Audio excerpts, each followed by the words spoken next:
Chapter 3, Case Problem 3. Requirement 1. Prepare a new standard and profit and loss report for the month of January 2012. So I already did this, but I did this by going to Reports, Company and Financial, Profit and Loss Standard, and then I changed the date up here, and then go to Customize Report, Fonts and Numbers, click Without Cents, go back to Header and Footer, unselect Date Prepared, Time Prepared, and Report Basis. And that is how you do Requirement 1.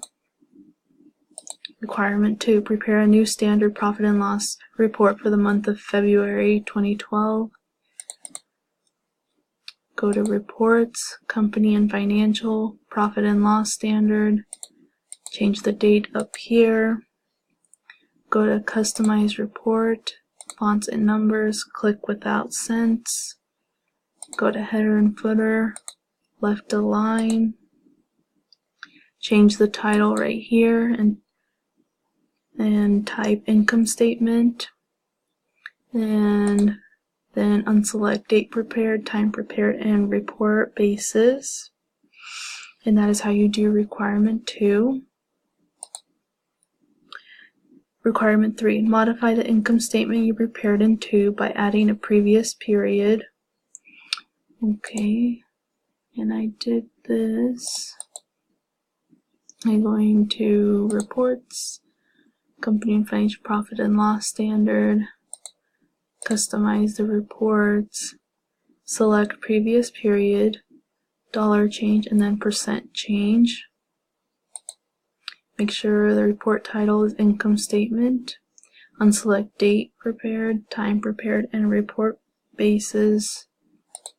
Select Without Cents, and make sure it's left aligned. And that is how you do Requirement 3. Requirement 4, prepare a transaction detailed by account report for those transactions recorded in February that affected the payroll expense account. So I did this already.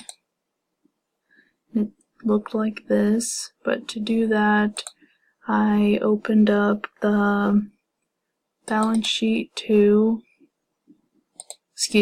income statement 2, and I clicked on payroll expenses using the zoom, and then customize report, unselect Date Prepared, Time Prepared, and Report Basis.